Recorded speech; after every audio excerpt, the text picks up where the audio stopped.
한국 부산의 한 전시장에서 세계적인 해군 전문가가 발걸음을 멈췄습니다. 수십 년간 수많은 함선을 봐왔지만 그곳에 서 있던 작은 배는 그를 압도했습니다. 전통적인 무기의 모습이 아니었죠. 하지만 그는 직감했습니다. 이 배 안에 미래 해상 전력의 비밀이 숨겨져 있다고. 세계 어떤 나라도 성공시키지 못했던 기발한 설계와 개념이 눈앞에서 현실이 되어 있었습니다.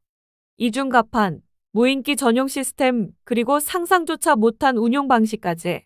미국, 프랑스, 일본 등 각국의 최고 전문가들마저 말없이 사진만 찍을 뿐 입을 다물었습니다. 도대체 한국은 어떻게 모두가 포기한 아이디어를 현실로 만들었을까요?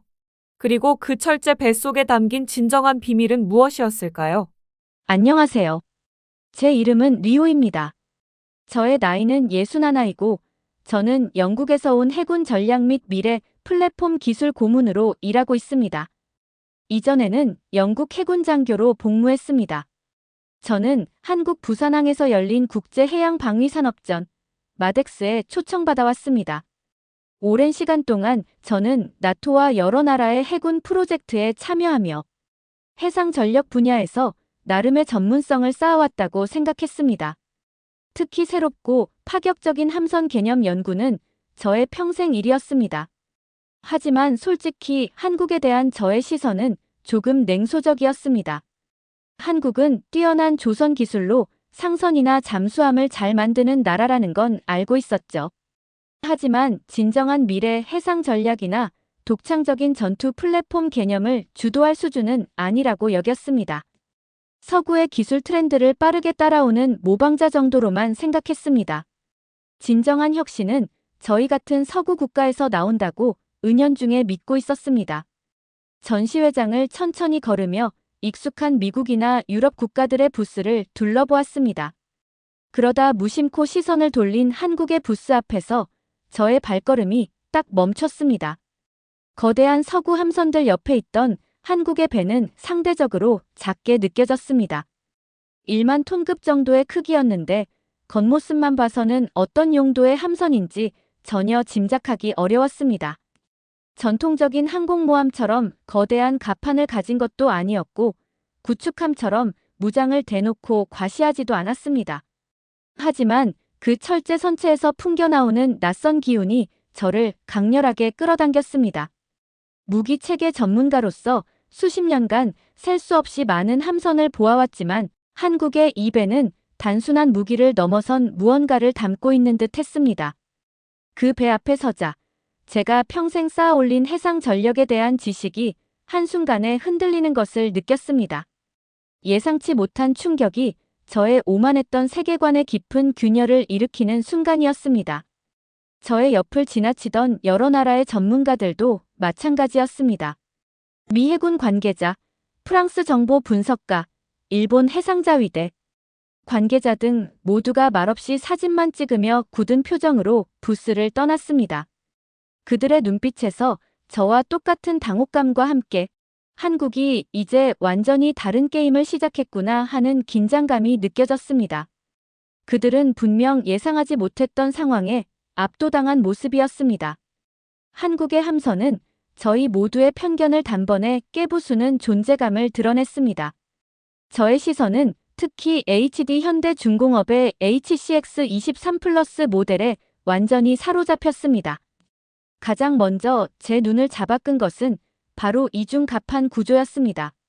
높이가 다른 두 개의 갑판이 위아래로 배치된 모습은 정말 파격적이었죠.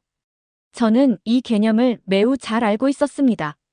과거 영국 해군에서도 공간 효율성을 높이기 위해 이중갑판 설계를 3번이나 연구했지만 좁은 공간에서의 위험성이나 아래쪽 갑판의 취약성 같은 현실적인 문제 때문에 결국 실현 가능성이 낮다고 판단하여 폐기했던 방식이었습니다. 한국이 저희가 이미 버렸던 개념을 들고 나왔다는 사실에 처음에는 너무 과도한 실험이다 혹은 저희가 놓쳤던 비효율성을 간과했나 보다 하고 생각했습니다. 하지만 한국 해군 관계자가 옆에서 설명해주는 것을 들으며 저의 생각이 순식간에 바뀌었습니다.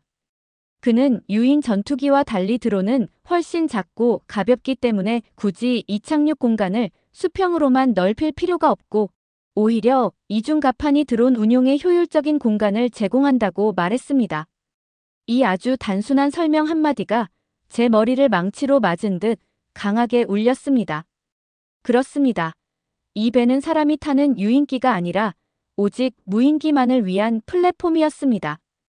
유인기 운용에 맞춰진 기존의 사고방식으로는 절대로 떠올릴 수 없는 발상의 전환이었죠. 하부 갑판에서 무인 수상정을 운용하는 개념도 정말 놀라웠습니다. 크레인을 이용해 USV를 수직으로 바다에 내리고 다시 회수하는 방식은 제가 상상했던 것보다 훨씬 정교하고 효율적으로 보였습니다. 처음에는 의심 가득했던 저의 눈빛이 시뮬레이션 영상을 보며 감탄으로 바뀌었습니다. 옆에 서 있던 미국 관계자는 나지막이 탄식하는 소리가 들려왔습니다.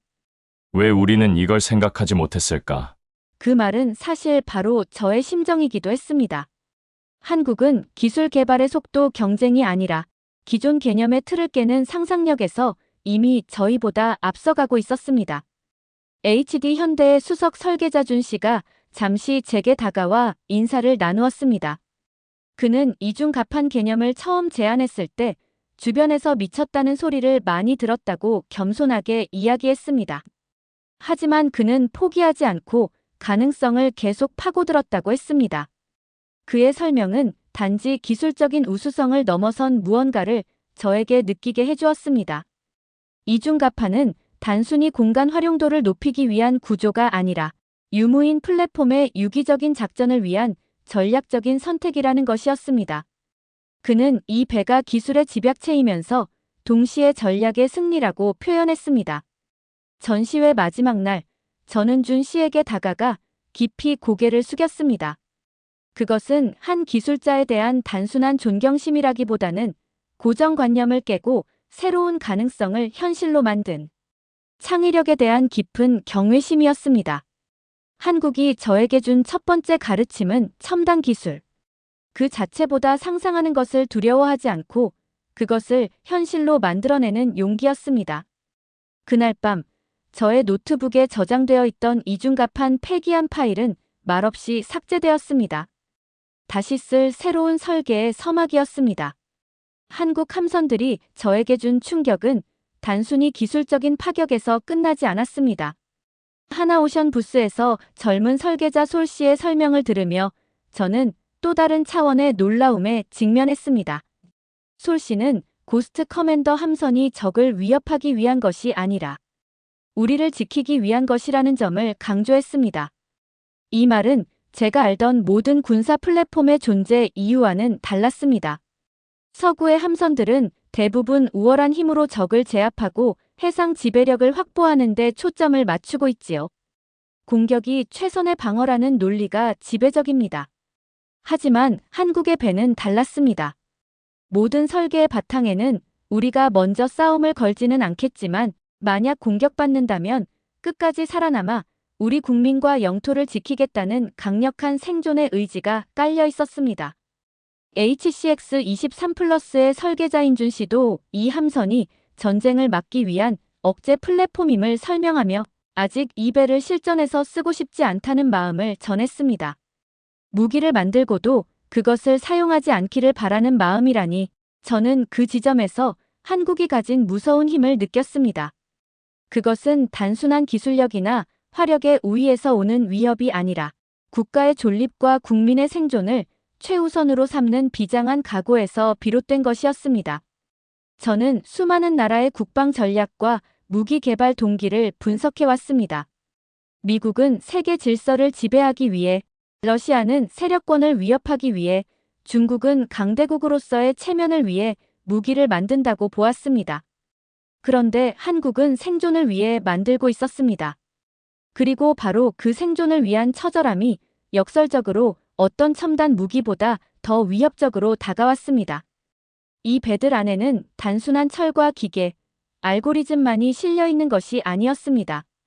수십 년간 전쟁의 위협 속에서 살아온 한민족의 기억과 신념, 그리고 다시는 고통받지 않겠다는 강한 의지가 함께 녹아 있었습니다. 준 씨는 한국이 전쟁을 하고 싶은 나라가 아니지만 전쟁이 날 수밖에 없는 지정학적인 위치에 있다는 현실을 담담하게 이야기했습니다.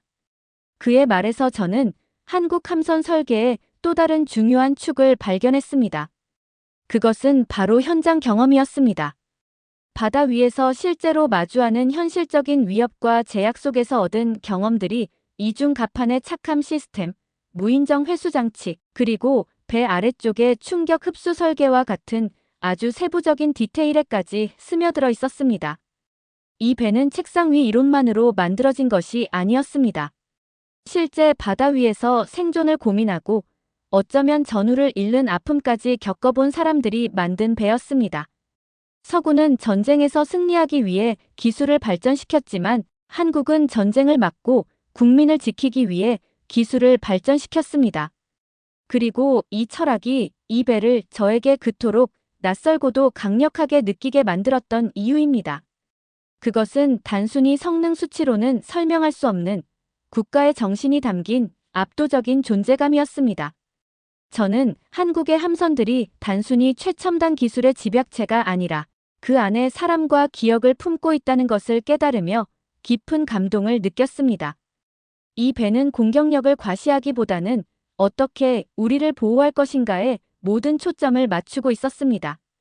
HD 현대의 한 담당자는 저희에게 한국은 항상 늦게 시작하지만 한번 시작하면 끝까지 간다는 정신으로 적 함선에 접근하여 공격 대신 경고 방송을 내보내는 드론과 무인정의 시나리오 영상을 보여주었습니다. 저는 그것을 보며 억제력을 위한 비전투적인 접근 방식이라는 점을 알 수 있었습니다. 하나오션의 젊은 설계자는 고스트 커맨더의 초기 기획 단계에서 전투 상황보다 재난 구조와 민간 보호, 작전을 우선적으로 고려했다는 설명을 덧붙였습니다. 북한 지역에 큰 재해가 발생했을 때 가장 먼저 달려가 민간 선박을 구조할 수 있는 함선이 필요하다는 아이디어에서 출발했다는 것이죠.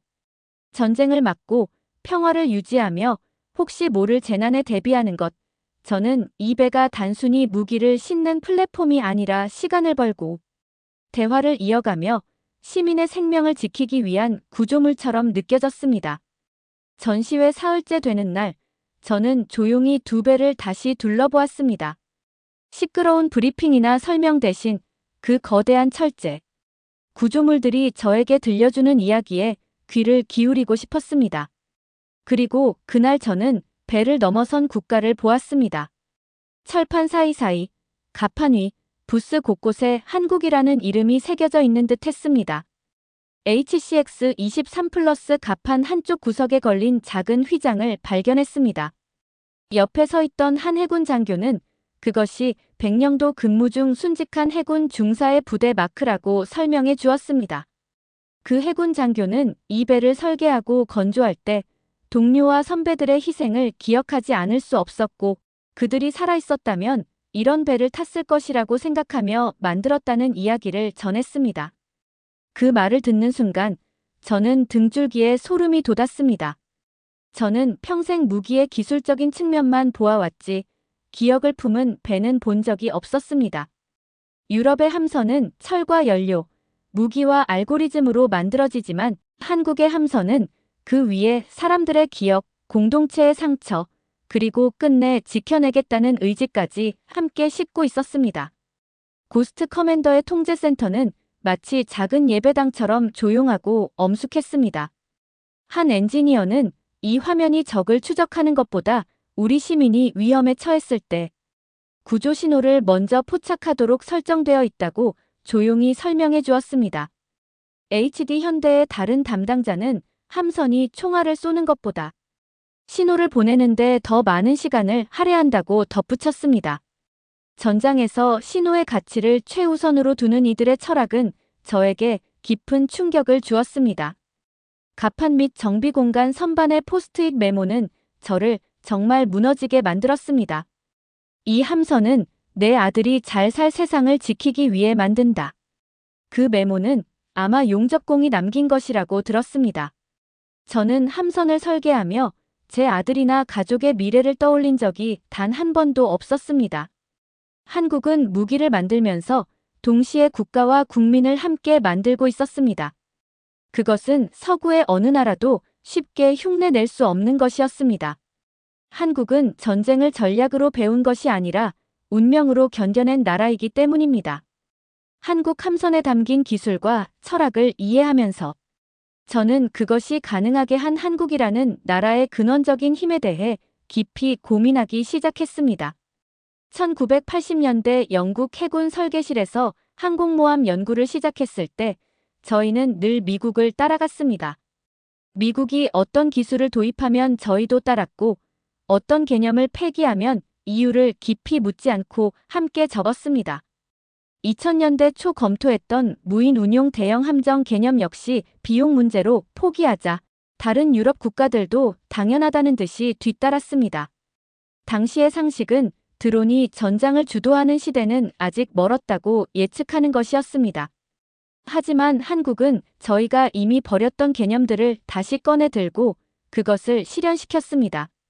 이중갑판, 드론 전용 착함 시스템, 무인정 회수 장치 등 세계가 비효율적이라고 무시했던 개념들이 한국에서 완전히 새로운 방식으로 다시 태어났습니다. 저는 이것이 단순히 기술력만의 문제가 아니라 끝까지 놓지 않는 정신, 즉 포기하지 않는 끈기의 문제라고 보았습니다. HCX-23 플러스와 고스트 커맨더는 설계 목적은 서로 달랐지만 포기하지 않는 설계라는 놀라운 공통점을 가지고 있었습니다. 하나오션의 한 설계자는 고스트 커맨더가 서구 기준으로 보면 지나칠 정도로 많은 기능을 담고 있었지만 한국은 그것을 하나하나 구현해내고 현실 가능성을 증명해 보였습니다. HD 현대의 다른 담당자가 주도한 HCX-23 플러스는 더 극단적이었습니다. 과거 저희가 폐기했던 개념들을 오히려 전면에 내세워 세계 최고 수준의 품질로 완성해냈습니다. 저는 그 배들을 보면서 계속 스스로에게 질문했습니다. 이 나라는 도대체 실패라는 것을 언제 받아들입니까? 보통의 나라들은 일정 단계에서 예산, 기술적인 난제, 현실적인 환경 문제에 부딪히면 이상적인 계획과 타협하거나 아예 포기합니다. 하지만 한국은 달랐습니다. 세상이 관심을 끄고 외면해버린 기술이나 개념조차 끝까지 붙잡고 늘어지는 듯 보였습니다. 그리고 바로 그것이 결국 결과에 엄청난 차이를 만들었습니다. 저는 그때 비로소 한국이 빠르다는 진짜 의미를 깨달았습니다.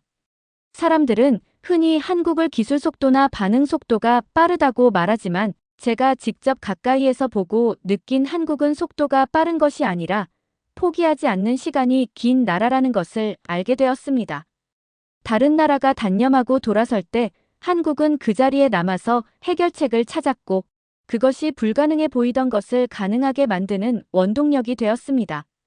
그것은 계산이 빠른 똑똑함보다는 끈질긴 우직함에 훨씬 가까웠습니다.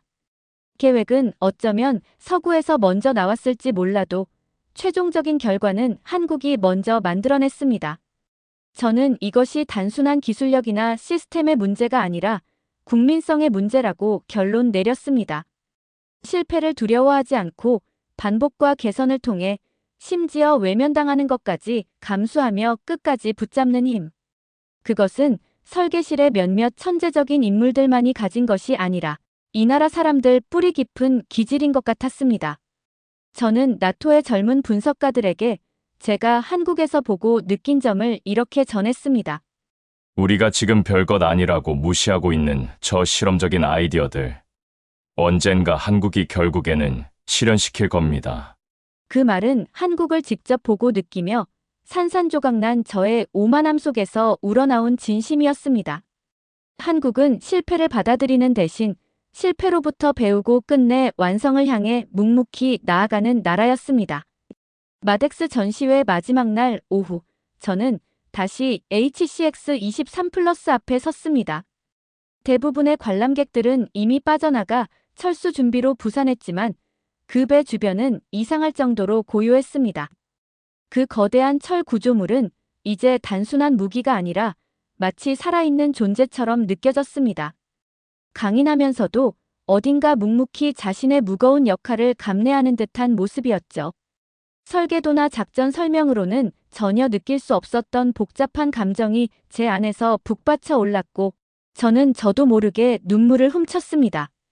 해군 장교도 아니고 외교관도 아닌 제가 왜 이배 앞에서 이런 감정을 느끼는지 스스로도 이해하기 어려웠습니다. 그때 문득 2010년 런던 국방회의에서 제가 발표했던 내용이 머릿속에 떠올랐습니다.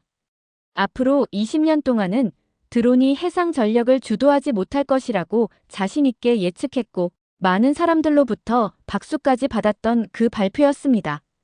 그런데 지금 한국에서 제가 했던 예측은 완전히 잘못된 것으로 판명되었습니다. 하지만 무너진 저의 자존심 속에서 배신감이나 분노가 아닌 묘한 따뜻함과 깊은 감사함이 올라왔습니다. 아, 그래도 누군가는 결국 이것을 해냈구나.